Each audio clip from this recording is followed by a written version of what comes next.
ਵਾਹਿਗੁਰੂ ਜੀ ਕਾ ਖਾਲਸਾ ਵਾਹਿਗੁਰੂ ਜੀ ਕੀ ਫਤਿਹ। ਅੱਜ ਆਪ ਸੰਗਤਾਂ ਦੇ ਨਾਲ ਬਾਬਾ ਕਰਮ ਸਿੰਘ ਜੀ ਹੋਤੀ ਮਰਦਾਨ ਵਾਲੇ ਮਹਾਂਪੁਰਖਾਂ ਦਾ ਜੀਵਨ ਸਾਂਝਾ ਕਰਾਂਗੇ। ਬਾਬਾ ਕਰਮ ਸਿੰਘ ਜੀ ਦਾ ਪਿੰਡ ਕਾਦੀਆਂ ਜੋ ਤਹਿਸੀਲ ਗੁਜਰ ਖਾਨ ਤੋਂ 6 ਮੀਲ ਪੂਰਬ ਵੱਲ ਨੂੰ ਅਤੇ ਜ਼ਿਲ੍ਹਾ ਰਾਵਲਪਿੰਡੀ ਤੋਂ 30 ਮੀਲ ਪਹਾੜ ਵੱਲ ਨੂੰ ਹੈ। ਆਪ ਜੀ ਦੇ ਪਿਤਾ ਦਾ ਨਾਂ ਕਿਰਪਾ ਸਿੰਘ ਤੇ ਮਾਤਾ ਜੀ ਦਾ ਨਾਂ ਸੂਬੀ ਕੌਰ ਸੀ। ਆਪ ਦਾ ਜਨਮ ਸਨ 1893 ਬਿਕਰਮੀ ਦਿਨ ਸੋਮਵਾਰ ਹਾੜ ਦੀ ਪੁੰਨਿਆ ਵਾਲੀ ਰਾਤ ਅੰਮ੍ਰਿਤ ਵੇਲੇ ਹੋਇਆ ਤੇ ਮਰਿਆਦਾ ਅਨੁਸਾਰ ਨਾਮ ਕਰਮ ਸਿੰਘ ਰੱਖਿਆ ਗਿਆ। ਇੱਕ ਵਾਰੀ ਗੁਰੂ ਨਾਨਕ ਸਾਹਿਬ ਦੀ 8ਵੀਂ ਬੰਸਾਵਲੀ ਵਿੱਚੋਂ ਬਾਬਾ ਸਾਹਿਬ ਸਿੰਘ ਜੀ ਊਨੇ ਵਾਲੇ ਦੇਵਨੇਤ ਨਾਲ ਕਾਦੀਆਂ ਤੋਂ ਥੋੜੀ ਦੂਰ ਸਿੱਖੀ ਦੇ ਗੜ ਪਿੰਡ ਕੱਲਰ ਵਿੱਚ ਆਏ ਤਾਂ ਮਾਤਾ ਸੂਬੀ ਕੌਰ ਨੇ ਆਪਣੀ ਵੱਡੀ ਭੈਣ ਕਰਤਾਰ ਕੌਰ ਨਾਲ ਬਾਬਾ ਜੀ ਦੇ ਲੰਗਰ ਦੀ ਅਟੁੱਟ ਸੇਵਾ ਕੀਤੀ ਤੇ ਗੁਰੂ ਘਰ ਦੀਆਂ ਖੁਸ਼ੀਆਂ ਪ੍ਰਾਪਤ ਕੀਤੀਆਂ। ਉੱਥੋਂ ਘਰ ਨੂੰ ਆਉਣ ਸਮੇਂ ਕਰਤਾਰ ਕੌਰ ਨੇ ਆਪਣੀ ਛੋਟੀ ਭੈਣ ਲਈ ਬਾਬਾ ਸਾਹਿਬ ਸਿੰਘ ਜੀ ਤੋਂ ਪੁੱਤਰ ਦੀ ਦਾਤ ਲਈ ਬੇਨਤੀ ਕੀਤੀ। ਬਾਬਾ ਜੀ ਨੇ ਗੁਰੂ ਨਾਨਕ ਟੁੱਠਾ ਕੀਨੀ ਦਾਤ ਦੇ ਮਹਾਂਭਾਗ ਅਨੁਸਾਰ ਜੋ ਪੁੱਤਰ ਦੀ ਦਾਤ ਦਾ ਵਰ ਦਿੱਤਾ, ਉਸ ਅਨੁਸਾਰ ਬਾਬਾ ਕਰਮ ਸਿੰਘ ਜੀ ਦਾ ਜਨਮ ਹੋਇਆ। ਬਾਬਾ ਸਾਹਿਬ ਸਿੰਘ ਜੀ ਦੇ ਬਚਨ ਸਨ ਕਿ ਮਹਾਨ ਤਪਸਵੀ ਤੇਜਸਵੀ ਅਤੇ ਬਹੁਤ ਹੀ ਪ੍ਰਭਾਵਸ਼ਾਲੀ ਸ਼ਖਸੀਅਤ ਦਾ ਮਾਲਕ ਬੱਚਾ ਜਨਮੇਗਾ ਸੋ ਕਥਨੀ ਸੱਚ ਸਿੱਧ ਹੋਈ। ਕਰਮ ਸਿੰਘ ਜੀ ਬਚਪਨ ਤੋਂ ਹੀ ਸਾਧ ਸੰਗਤ ਦੇ ਅਨੰਨ ਪ੍ਰੇਮੀ ਸਨ। ਜਵਾਨ ਅਵਸਥਾ ਵਿੱਚ ਸਕੂਲ ਜਾ ਕੇ ਅੰਗਰੇਜ਼ੀ ਫਾਰਸੀ ਦਾ ਗਿਆਨ ਹਾਸਲ ਕੀਤਾ। ਆਪ ਅੰਗਰੇਜ਼ੀ ਫਾਰਸੀ ਦੇ ਵਿਦਵਾਨ ਸਨ। ਬਾਬਾ ਸਾਹਿਬ ਸਿੰਘ ਜੀ ਤੋਂ ਉਪਰੰਤ ਆਪ ਦੇ ਮਾਤਾ ਪਿਤਾ ਨੌਰੰਗਾਬਾਦੀਏ ਬਾਬਾ ਵੀਰ ਸਿੰਘ ਜੀ ਦੇ ਡੇਰੇ ਦੇ ਸ਼ਰਧਾਲੂ ਬਣ ਗਏ, ਕਿਉਂਕਿ ਆਪ ਬਾਬਾ ਸਾਹਿਬ ਸਿੰਘ ਵੱਲੋਂ ਬਖਸ਼ਿਸ਼ ਕੀਤੀ ਗੱਦੀ ਤੇ ਬਿਰਾਜਮਾਨ ਸਨ।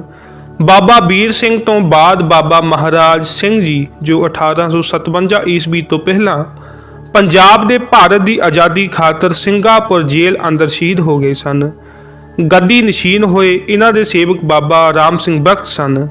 ਇੱਕ ਦਿਨ ਬਾਬਾ ਕਰਮ ਸਿੰਘ ਨੌਰੰਗਾਬਾਦ ਡੇਰੇ ਦੀ ਸੇਵਾ ਵਾਸਤੇ ਗਏ। ਉੱਥੇ ਪੂਰਬਲੇ ਭਾਗਾਂ ਸਦਕਾ ਬਰਕਤ ਤੇ ਤਿਆਗ ਦੀ ਮੂਰਤ ਬਾਬਾ ਰਾਮ ਸਿੰਘ ਜੀ ਦੇ ਦਰਸ਼ਨ ਹੋਏ ਤੇ ਰੂਹਾਨੀਅਤ ਤੇ ਪੂਰਨਤਾ ਦੀ ਦਾਤ ਬਖਸ਼ਿਸ਼ ਵਿੱਚ ਮਿਲੀ। ਇਹ ਆਪ ਜੀ ਨੂੰ ਨਾਮ ਦਾ ਮਜੀਠ ਰੰਗ ਚੜ ਗਿਆ। ਲਾਲ ਰੰਗ ਤਿਸਕੋ ਲੱਗਾ ਜਿਸ ਕੇ ਬੜਭਾਗਾ।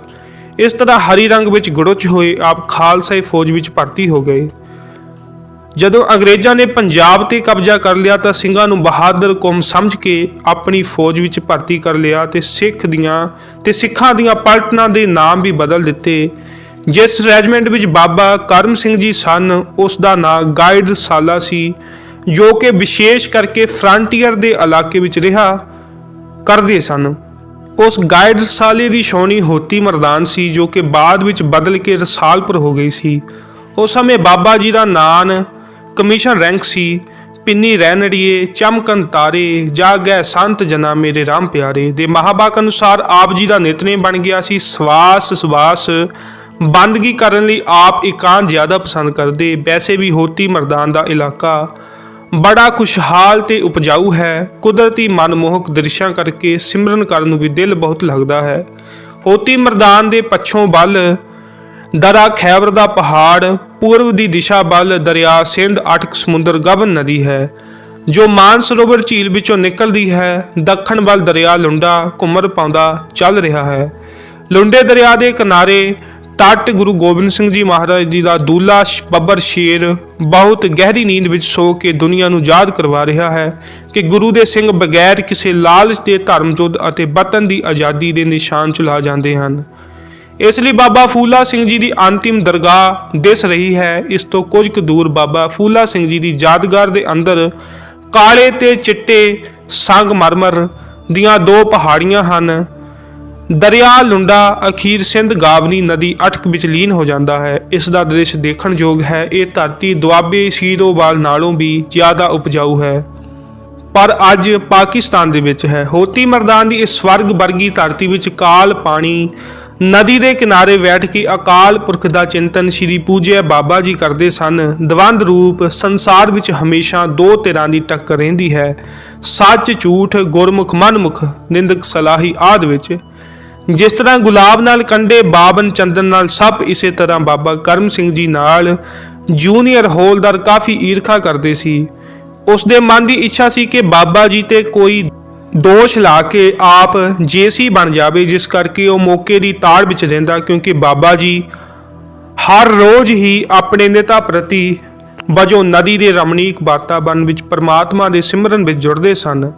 ਇਸ ਲਈ ਇੱਕ ਦਿਨ ਜਦੋਂ ਬਾਬਾ ਜੀ ਕੁਆਟਰ ਗਾਰਡ ਦੀ ਡਿਊਟੀ ਸੀ ਤਾਂ ਉਸ ਨਿੰਦਕ ਹੌਲਦਾਰ ਨੂੰ ਚੁਗਲੀ ਕਰਨ ਦਾ ਮੌਕਾ ਮਿਲ ਗਿਆ। ਉਸਨੇ ਡੇ ਆਫੀਸਰ ਕੋਲ ਚੁਗਲੀ ਕੀਤੀ ਕਿ ਹੌਲਦਾਰ ਕਰਮ ਸਿੰਘ ਆਪਣੀ ਡਿਊਟੀ ਤੇ ਹਾਜ਼ਰ ਨਹੀਂ ਰਹਿੰਦੇ, ਇਸ ਲਈ ਇਨਕੁਆਇਰੀ ਕੀਤੀ ਜਾਵੇ।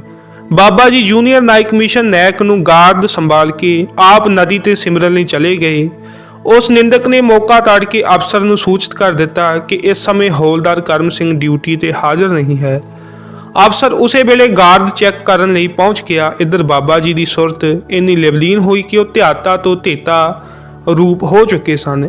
ਜਿਸ ਤਰ੍ਹਾਂ ਕਾਬਲ ਵਿੱਚ ਭਾਈ ਗੋਂਦੇ ਨੇ 7ਵੇਂ ਪਾਤਸ਼ਾਹ ਜੀ ਨੂੰ ਪ੍ਰੇਮ ਪੂਰਵਕ ਚਰਨ ਫੜ ਕੇ ਕੀਰਤਪੁਰ ਸਾਹਿਬ ਵਿੱਚ ਅਡੋਲ ਬਿਠਾਈ ਰੱਖਿਆ ਸੀ, ਭਗਤ ਸੈਣ ਨਾਈ ਦੀ ਥਾਂ ਰਾਜੇ ਦੀ ਸੇਵਾ ਲਈ ਭਗਵਾਨ ਆਪ ਹਾਜ਼ਰ ਹੋਏ ਅਤੇ ਕਬੀਰ ਜੀ ਦੀ ਜਗ੍ਹਾ ਆ ਕੇ ਬ੍ਰਹਮ ਭੋਜ ਕੀਤਾ। ਕਬੀਰ ਜੀ ਦਾ ਕਥਨ ਹੈ, ਕਬੀਰ ਨਾ ਹਮ ਕੀਆ ਨਾ ਕਰੇਂਗੇ, ਨਾ ਕਰ ਸਕੈ ਸਰੀਰ, ਕਿਆ ਜਾਨੋ ਕਿਛ ਹਰ ਕੀਆ, ਭਇਓ ਕਬੀਰ ਕਬੀਰ। ਇਸ ਤਰ੍ਹਾਂ ਆਪ ਪਰਮੇਸ਼ਰ ਗੁਰੂ ਗੋਬਿੰਦ ਸਿੰਘ ਜੀ ਬਾਬਰ ਦੀ ਹੌਲਦਾਰੀ ਬਿੱਲੇ ਲਾ ਕੇ ਗਾਰਡ ਵਿੱਚ ਸ਼ਾਮਲ ਹੋ ਗਏ। ਉਧਰ ਜਦ ਡੇ ਆਫੀਸਰ ਗਾਰਡਾਂ ਚੈੱਕ ਕਰਦਾ ਕੁਆਟਰ ਗਾਰਡ ਸਾਹਮਣੇ ਆਇਆ ਤਾਂ ਗਾਰਡ ਦੇ ਸੰਤਰੀ ਨੇ ਫੌਜੀ ਬੋਲੀ ਵਿੱਚ ਆਖਿਆ, ਹੈਲਡਾਰ। ਦੁਆਰਾ ਕਿਹਾ, ਹੈਲਟ ਹੂ ਕਮਸ ਦੇਅਰ, ਭਾਵ ਕੌਣ ਆ ਰਿਹਾ ਹੈ। ਅਫਸਰ ਨੇ ਕਿਹਾ, ਆਈ ਐਮ ਡੇ ਆਫੀਸਰ। ਤਾਂ ਸੰਤਰੀ ਨੇ ਉੱਤਰ ਸੁਣ ਕੇ ਕਿਹਾ, ਗਾਰਡ ਫੈਲੀਮ। ਤਾਂ ਪ੍ਰਮਾਤਮਾ ਨੇ ਆਪਣੇ ਸੇਵਕੀ ਆਪੇ ਰਾਖੇ, ਆਪੇ ਨਾਮ ਜਪਾਵੇ ਦੇ ਮਹਾਵਾਕ ਅਨੁਸਾਰ ਆਪ ਬਾਬਾ ਜੀ ਦਾ ਰੂਪ ਧਾਰ ਕੇ ਗਾਰਡ ਨੂੰ ਫਾਲਿਨ ਕੀਤਾ ਅਤੇ ਅਫਸਰ ਨੂੰ ਗਾਰਡ ਸਲਾਮੀ ਦਿੱਤੀ। ਅਫਸਰ ਨੇ ਸਾਰੀ ਗਾਰਡ ਤੇ ਸਾਰਾ ਸਮਾਨ ਚੈੱਕ ਕੀਤਾ। ਜੋ ਕੁਆਟਰ ਗਾਰਡ ਦੀ ਉਰਦੀ ਗਾਰਡ ਵਾਸਤੇ ਜੋ ਹੁਕਮ ਹਨ ਉਹਨਾਂ ਨੂੰ ਉਰਦੀ ਕਹਿੰਦੇ ਹਨ ਹੁੰਦੀ ਹੈ। ਉਹ ਹੌਲਦਾਰ ਤੋਂ ਸਾਰੀ ਪੁੱਛ ਕੀਤੀ। ਆਪ ਹਜੂਰ ਨੇ ਠੀਕ ਤਰੀਕੇ ਨਾਲ ਉੱਤਰ ਦਿੱਤੇ। ਫਿਰ ਕੁਆਟਰ ਗਾਰਡ ਦੀ ਕਿਤਾਬ ਤੇ ਅਫਸਰ ਨੇ ਦਸਖਤ ਕੀਤੇ। ਅਫਸਰ ਖੁਸ਼ ਹੋ ਕੇ ਚਲਾ ਗਿਆ ਤਾਂ ਪ੍ਰਭੂ ਰੂਪ ਹੌਲਦਾਰ ਵੀ ਅੰਤਰ ਧਿਆਨ ਹੋ ਗਏ। ਆਪਣੇ ਨਿਯਮ ਅਨੁਸਾਰ ਜਦੋਂ ਬਾਬਾ ਜੀ ਸਮਾਧੀ ਤੋਂ ਉਥਾਨ ਹੋਏ ਤਾਂ ਆਪਣੀ ਗਾਰਡ ਵਿੱਚ ਆਉਣ ਤੇ ਸਾਰੀ ਵਾਰਦਾਤ ਦਾ ਪਤਾ ਲੱਗਾ। ਬਾਬਾ ਜੀ ਪ੍ਰਭੂ ਵੱਲੋਂ ਹੋਈ ਇਸ ਅਨੂਠੀ ਬਖਸ਼ਿਸ਼ ਤੋਂ ਗਦ-ਗਦ ਹੋ ਉਠੇ। ਪਰ ਮਨ ਵਿੱਚ ਇੱਕ ਵਿਚਾਰ ਪੈਦਾ ਹੋਇਆ ਕਿ ਗਾਰਡ ਤੋਂ ਫਾਰਗ ਹੋ ਕੇ ਬਾਵਰਦੀ ਦਫ਼ਤਰ ਜਾ ਕੇ ਨਾਮ ਕਟਵਾਉਣ ਦੀ ਅਰਜ਼ੀ ਪੇਸ਼ ਕਰ ਦਿੱਤੀ, ਜੋ ਆਲੇ ਦੀ ਕਰਨਲ ਨੇ ਨਾਮ ਮਨਜ਼ੂਰ ਕਰ ਦਿੱਤੀ ਤੇ ਕਿਹਾ, ਉਹ ਗੋਡ हौलदार आपको जेसी बनाया जाएगा, आप उदास क्यों हो। अफसर ने सोचा ਸੀ ਕਿ ਕਰਮ ਸਿੰਘ ਚੁਗਲਖੋਰ ਦੀ ਚੁਗਲੀ ਤੋਂ ਉਪਰਾਮ ਹਨ। ਅਫਸਰ ਨੇ ਉਸ ਸਮੇਂ ਚੁਗਲਖੋਰ ਨੂੰ ਬੁਲਾ ਕੇ ਉਸ ਦੀ ਕਾਫੀ ਝਾੜ ਚਮ ਕੀਤੀ, ਪਰ ਬਾਬਾ ਜੀ ਨੇ ਕਿਹਾ ਕਿ ਸਾਹਿਬ ਇਸਨੇ ਸੱਚੀ ਚੁਗਲੀ ਕੀਤੀ ਹੈ, ਮੈਂ ਠੀਕ ਗਾਰਦ ਵਿੱਚ ਹਾਜ਼ਰ ਨਹੀਂ ਸਾਂ। ਫਿਰ ਅਫਸਰ ਨੇ ਕਿਹਾ, ਹੌਲਦਾਰ तुम झूठ क्यों बोलता है, आप बताओ कि गार्ड विच आप दी जगह कौन सी। साहिब मैनू पता है जो भाना बरत गया है, इसलिए मैं तुहाडी नौकरी नहीं करांगा। जिस परमात्मा ने मेरी जगह ड्यूटी दी है, मैं जिंदगी लिए उसका गुलाम हो गया हाँ, इसलिए मैं हुण आप जी तो रुखसत चाहुंदा हाँ। उन्हां वल्लों बथेरा कहण ते भी बाबा जी ने इनकार कर दिता। शायद वो नहीं जानते सन कि बाबा जी के सीने में डूंघे घाव लग चुके हैं। अंत बाबा जी ने कहा, जे तुसी मेरा ਨਾਂ नहीं कटदे ਤਾਂ ना सही, पर वाहिगुरू जी की किरपा नाल तुहाडा रिकॉर्ड विचों मेरा ਨਾਂ ही नहीं लभेगा। जदों करनल साहब ने दफ्तर के कागज़ देखे तो किते भी हौलदार करम सिंह का नाम ना निकलिया। उसे दिन तो नौकरी तो किनारा कशी करके नदी का किनारा आ मलिया। सारे अंग्रेज अफसर बाबा जी अगे चुक गए। उस समय भी बाबा जी की हौलदारी बावर्दी फोटो उन्होंने अपने मिसकोड विच रखी हुई है, जिथे कि मुखी विक्टोरिया मुंजब एडवर्ड हाफतम और पैगंबर ईसा दियां फोटो हैं। इस फोटो के दर्शन दास ने उस समय किए जदों संगतां संत महाराज जी नाल यात्रा ते गईयां हुईयां सन। आप जी हर समय सिमरन विच आनंद चित रहन लग पे। आए गए हर दुखिए की पुकार सुन के उसका सुख निवारण करते। कोहड़ी अदरंगी सैकड़े मरीज राजी किए। आप जी ने खूनखार राक्ष विरती वाले पठाणा नूं भी वो सुनेहा दिता कि वह खुदा दे प्यार वाले बन गए। जिस तरह चंदन की संगत नाल सारी बनस्पति चंदन हो जाती है, इस तरह बाबा करम सिंह जी की संगत नाल जिहड़ियां रूहां सਦੀਵੀ आनंद दा रस मानन लग पईयां ਤੇ ਕਾਇਆ ਕਲਪ ਹੋ ਗਈ। ਉਹਨਾਂ ਵਿੱਚੋਂ ਬਾਬਾ ਆਇਆ ਸਿੰਘ ਜੀ, ਬਾਬਾ ਰਾਮ ਸਿੰਘ ਜੀ, ਬਾਬਾ ਮਾਝਾ ਸਿੰਘ ਜੀ, ਬਾਬਾ ਸਾਹਿਬ ਸਿੰਘ ਜੀ, ਬਾਬਾ ਅਤਰ ਸਿੰਘ ਜੀ ਰੇਰੂ ਸਾਹਿਬ ਵਾਲੇ, ਬਾਬਾ ਬਸਾਵਾ ਸਿੰਘ ਜੀ, ਬਾਬਾ ਨਰੈਣ ਸਿੰਘ ਜੀ ਤੇ ਪੰਡਿਤ ਪ੍ਰੇਮ ਸਿੰਘ ਜੀ ਤੇ ਪੰਡਿਤ ਮੂਲ ਰਾਜ ਜੀ ਦੋਨੋਂ ਗੰਗਾ ਬਰਖਤ ਕੁਟਿਆ ਵਾਲੇ, ਬਾਬਾ ਰਿੱਖੀ ਜੀ, ਬਾਬਾ ਨਗੀਨਾ ਜੀ, ਪੰਡਿਤ ਤਾਰਾ ਸਿੰਘ ਜੀ, ਬਾਬਾ ਨੱਥਾ ਸਿੰਘ ਜੀ ਪਿੰਡ ਬੁਤਾਲਾ ਅੰਮ੍ਰਿਤਸਰ, ਬਾਬਾ ਕੱਕੂ ਜੀ ਸ਼ਿਵੇ ਨਗਰ ਤੋਂ ਸਹਿਜਧਾਰੀ, ਬਾਬਾ ਅਮਰ ਸਿੰਘ ਜੀ ਰੰਗੀ ਰਾਮ ਇਲਾਕਾ ਗੜਦੀ ਵਾਲਾ ਆਦਿ ਅਨੇਕ ਹੋਰ ਗੁਰਮੁਖ ਹਨ ਜਿਨ੍ਹਾਂ ਦੀਆਂ ਸ਼ਖਸੀਅਤਾਂ ਮਹਾਨ ਸਨ। ਅੰਤ ਬਾਬਾ ਕਰਮ ਸਿੰਘ ਜੀ ਸੰਮਤ 1958 ਬਿਕਰਮੀ ਮੁਤਾਬਕ 1902 ਈਸਵੀ ਨੂੰ ਸੰਗਤਾਂ ਨੂੰ ਬਾਬਾ ਆਇਆ ਸਿੰਘ ਜੀ ਦੇ ਲੜ ਲਾ ਕੇ ਗੁਰਪਰੀ ਸੁਧਾਰ ਗਏ ਸਨ। ਸੋ ਇਤਨੀਆਂ ਬੇਨਤੀਆਂ ਪ੍ਰਵਾਨ ਜੀ। ਵਾਹਿਗੁਰੂ ਜੀ ਕਾ ਖਾਲਸਾ, ਵਾਹਿਗੁਰੂ ਜੀ ਕੀ ਫਤਿਹ।